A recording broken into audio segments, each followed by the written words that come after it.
प्रिय छात्रों एवं सभी मित्रों, आप सभी का मेरे YouTube channel Umar Literature Academy पर बहुत बहुत स्वागत है। आइए अब पिछले वीडियो में हमने हिंदू मंदिरों के बारे में कुछ बातें कही सुनी थी, पढ़ी थी आपने, और अभी हम मंदिर निर्माण की प्रमुख शैलियों के बारे में जानेंगे। भारत में मंदिर एक ही तरह के नहीं बने हैं, बल्कि संपूर्ण भारतवर्ष में अगर हम देखें तो मंदिरों को प्रमुख 3 शैलियों में बांटा गया है। पहली शैली है नागर शैली, जो उत्तर भारत में प्रचलित है, और दूसरी शैली है द्राविड़ शैली, जो दक्षिण भारत में के मंदिरों के में प्रचलित है निर्माण में। और इन दोनों के बीच में पड़ती है मध्य भारत में बेसर शैली, जिसको चालुक्य शैली भी कहते हैं, क्योंकि चालुक्य राजाओं ने इस शैली को अपनाया। अर्थात नागर और द्राविड़ दोनों के कुछ सुंदर अंशों को लेकर उन्होंने अपनी एक नई शैली का निर्माण किया, जिसे बेसर, खच्चर, या आधुनिक भाषा में अगर हम कहें तो हाइब्रिड की तरह, जैसे हाइब्रिड फसलें होती हैं, ऐसे उसको हाइब्रिड बना दिया है और बहुत सुंदर मंदिर उन्होंने बनवाए मध्य भारत में चालुक्यों ने अपने समय में। तो मंदिर के निर्माण की प्रमुख मुख्य शैलियाँ 3 हैं, जिनके बारे में आज हम जानेंगे। गुप्त युग के पश्चात देखिए बच्चों, मंदिर वास्तु के इतिहास में एक क्रांतिकारी विकास परिलक्षित होता है, दिखाई पड़ता है। पूर्व मध्य युग मंदिर वास्तु का स्वर्णिम युग कहलाता है। कश्मीर से कन्याकुमारी तक मंदिरों का ऐसा क्रम उपलब्ध होता है कि जैसे संपूर्ण भारत ही धार्मिक अनुष्ठान का केंद्र बन गया हो। संपूर्ण विविध शैलियों के मंदिर अपनी क्षेत्रीय विशेषताओं के साथ कलाकार की आत्मा को शरीर प्रदान करके कर रहे हैं। ये दुर्भाग्य ही था कि मुस्लिम आक्रामकों ने अपनी धर्मांधता के कारण भारत की धार्मिक सहिष्णुता के प्रतीक उन मंदिरों को अपना लक्ष्य बनाया। उत्तर भारत के अधिकांश मंदिर इनके कठोर अपवित्र हाथों से ध्वस्त कर दिए गए। उनकी दृष्टि से परे पर्वत श्रेणियों या गहन वनों में, घने जंगलों में कुछ मंदिर अवशिष्ट रह गए, जो उनकी दृष्टि से बच गए, जिनमें वास्तुकला का इतिहास सजीव है। दक्षिण भारत में मूर्ति, इसी तरह अगर हम दक्षिण भारत देखें तो वह मूर्ति भंजकों से के आक्रामकों से वंचित था। अर्थात दक्षिण भारत तक बहुत ज़्यादा मुस्लिम आक्रांता नहीं जा पाए, इसलिए वहाँ के मंदिर आज भी हमें देखने को मिल जाते हैं। फलतः वहाँ के मंदिर मूल रूप में अपनी पुरागाथा का गुणगान आज भी करते हैं। उत्तर एवं दक्षिण के मंदिरों के बाह्य स्वरूप में अनेक भिन्नताएं हैं, जो मंदिर वास्तु की 3 शैलियों नागर, द्राविड़ और बेसर शैली के नाम से प्रसिद्ध हैं। मयमक, तंत्र समुच्चय, सुप्रभेदागम, काश्य शिल्प, काशिकागम, सम्रांगण सूत्रधार तथा ईशान शिव गुरुदेव पद्धति इत्यादि शिल्प शास्त्रों में नागर, द्राविड़ एवं बेसर शैलियों का उल्लेख मिलता है। प्राचीनतम ग्रंथ बृहत संहिता में नागर एवं द्राविड़ शैली का ही उल्लेख है। बेसर कोई स्वतंत्र शैली नहीं है। यह साथ ही उसका विकास भी 10वीं शताब्दी ईस्वी के पश्चात ही ज्ञात होता है, अर्थात बेसर शैली बहुत बाद में आई। डॉक्टर सरस्वती ने आधार ग्रंथों में भौगोलिक विभाजन को स्पष्ट करते हुए विंध्य एवं हिमांचल के मध्य देश में नागर शैली का प्रादुर्भाव माना है। कृष्णा एवं कन्याकुमारी के मध्य ग्रामीण शैली तथा विंध्य एवं कृष्णा के मध्य बेसर मंदिरों का प्राधान्य माना गया है। नागरी मध्य देशे तो द्राविड़ी दक्षिणे भागे द्राविड़स्योचितो देशो द्राविड़स्यन्न चान्यथा द्राविड़ी कृष्णादि कन्यांतम। ये काश्यप शिल्प, काशिकागम, ईशान शिव गुरुदेव पद्धति आदि में मिलता है श्लोक। साथ ही स्थानीय मंदिरों के भी उल्लेख हैं, जैसे लाटी शैवी, लाट देश, लाटी लाटे, वैराट से वैराटी इत्यादि। तो जो स्थानीय मंदिर भी बने हैं, उन्होंने भी अपनी अपनी शैलियों को निकाला है। जो छोटी छोटी शैलियाँ हैं, जैसे लाटी शैली जो लाट देश में है, वैराट से वैराटी शैली। अब नागर एवं द्राविड़ मंदिरों में हम भेद देख लेते हैं। तो इनके एक एक चीज़ का हम भेद देखेंगे, जिसमें अधिष्ठान, गर्भगृह है। ये देखिए इनके भेद। अधिष्ठान, यहाँ पे अधिष्ठान अर्थात जो चबूतरा जिस पर मंदिर बना रहता है, एक तो ये भेद देखेंगे। दूसरा देखेंगे गर्भगृह में क्या भेद है। गर्भगृह और तीसरा गर्भगृह की दीवारें, ये भी भिन्न तरीके से बनाई गई हैं। ठीक है, क्षैतिज विभाजन, चौथा जो भेद है वो क्षैतिज विभाजन पर है। क्षैतिज विभाजन,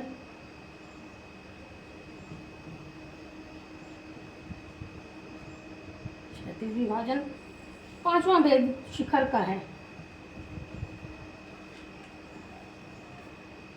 इतने भेद हमको नागर और द्राविड़ में देखने को मिलते हैं।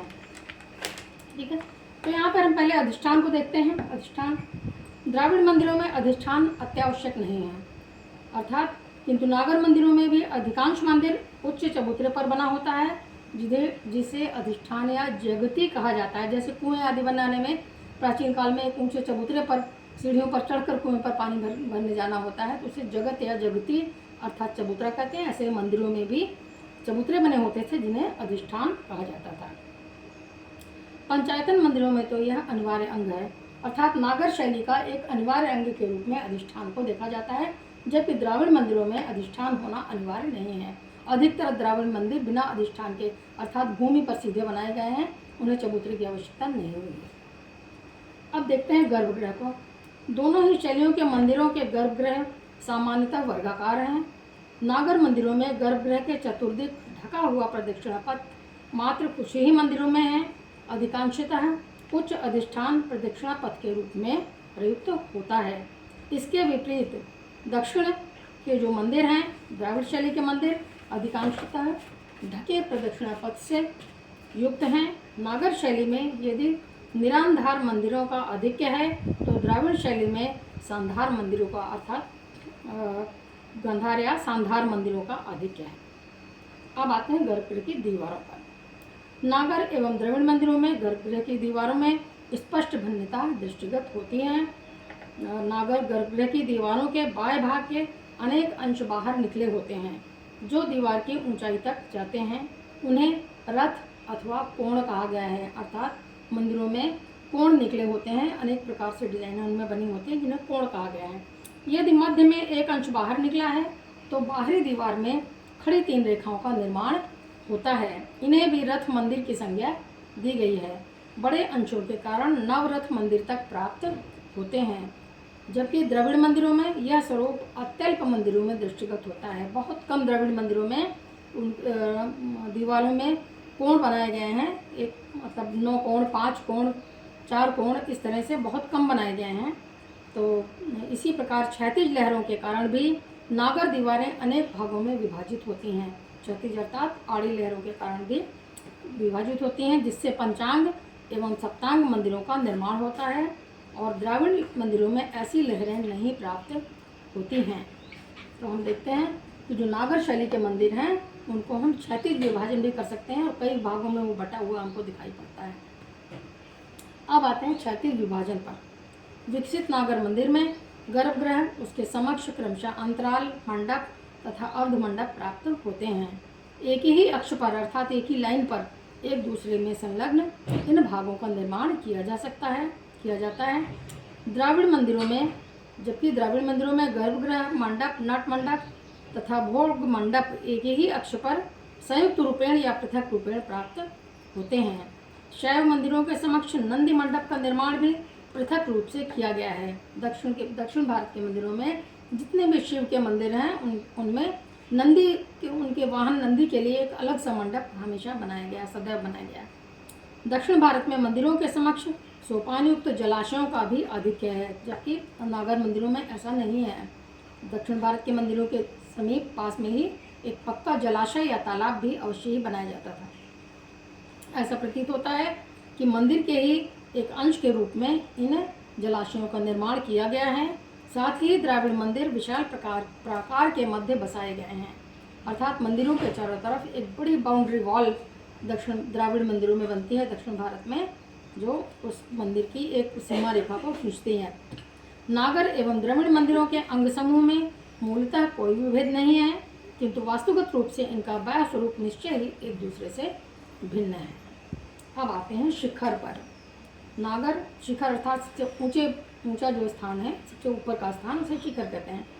नागर एवं द्राविड़ मंदिरों का सर्वाधिक स्पष्ट विभेद उनके शिखरों में दृष्टिगत होता है।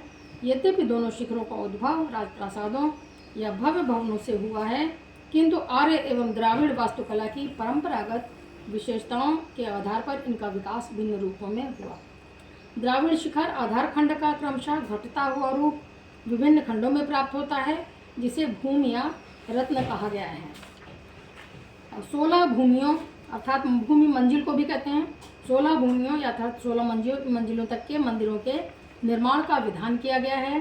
क्रमशः घटते हुए सोपानवत शिखर को पिरामिडाकार शिखर कहा गया है। दक्षिण भारत का जो मंदिर का जो शिखर है वो पिरामिड के आकार का बनता है। सबसे ऊपर का खंड सबसे छोटा होता है, जिसके ऊपर एक घंटाकृति होती है, जिसे स्तूपी या स्तूपिका कहते हैं। यह स्तूपिका भी कई कोणों का बनाया जा सकता है। तदुपरांत कलश तथा देवलांछन या चिन्ह होते हैं। इन द्रविड़ मंदिरों का भौतिक विकास गुप्त युगीन द्वितीय वर्ग के मंदिरों से ज्ञात होता है। इसके विपरीत नागर मंदिर गर्भगृह का ही क्रमशः घटता हुआ रूप होता है, किंतु इसमें खंड न होकर ढलुआ घटाव होता है, जिससे हस्तिकार की भांति शिखर का रूप निरूपित होता है। इसीलिए उसे रेखा शिखर के नाम से संबोधित किया गया है। घटते हुए शिखर में लंबवत रेखाओं का निर्माण होता है, यानी ऊपर की ओर त्रिभुजाकार घटता चला जाता है। नागर मंदिर कभी कभी मुख्य शिखर से सटे उसके चतुर्दिक उसी की लघु आकृतियां भी शिखर में बनी होती हैं, जिसे उर्श्रृंग या अंग शिखर कहा गया है। शिखर के ऊपर मस्तक भाग भी द्राविड़ शैली से भिन्न होता है। नागर मंदिर के काष्ठ पर विशाल आमलक या आमलासार होता है। अंग शिखरों पर भी लघु आमलक बनाए जाते हैं, अर्थात आंवले के आकार की एक शिला शिखर के ऊपर रखी जाती है। नागर मंदिरों में अंग शिखर विहीन शिखरों के आधार चतुष्कोणों पर आमलक की परंपरा प्रचलित है। नागर एवं द्राविड़ मंदिरों में शिखरों में लंबवत अलंकरण ही विविधाधार हैं। द्राविड़ शिखर में हर दो खंडों के मध्य में कुछ अंश अंदर घुसे होते हैं, जिनमें आले या चैत्य तोरण बने ही होते हैं और इन्हें कुडू कहा गया है। नागर शिखरों में यदा कदा मध्य अंग शिखर में आले ही प्राप्त होते हैं। इनमें मूर्त मुख स्थापित होती हैं। अब आते हैं प्रवेश द्वार पर। यहाँ पर प्रवेश द्वार में देख लेते हैं क्या अंतर है। प्रवेश द्वार नागर एवं द्राविड़ मंदिरों के प्रवेश द्वार से ही इनकी पहचान सरल हो जाती है। द्राविड़ मंदिरों में प्रवेश द्वार को गोपुरम कहा गया है। इनमें प्रवेश द्वार के ऊपर द्वितीय खंड तोरणदार बना होता है। यह तोरण गाय के सींग की भांति बना होता है, इसीलिए संभवतः इसे गोपुरम के नाम से संबोधित किया गया। शिलारत्न में इसे 5, 6 या 7 भूमियों अर्थात 7 मंजिलों का बताया गया है। द्राविड़ मंदिरों में गोपुरम के विकास का अध्ययन करने पर यह ज्ञात होता है कि दक्षिण भारतीय वास्तुकारों ने प्रवेश द्वार को भी विमान का स्वरूप प्रदान किया है। इससे मंदिर को भव्यता एवं उसके सौंदर्य में पूर्ण वृद्धि होती है। प्रवेश द्वार के ऊपर द्वितीय भूमि अर्थात दूसरी मंजिल देव स्तुति के लिए संभवतः बनी थी, जो परवर्ती युग में प्रवेश द्वार का अनिवार्य अंग बन गई।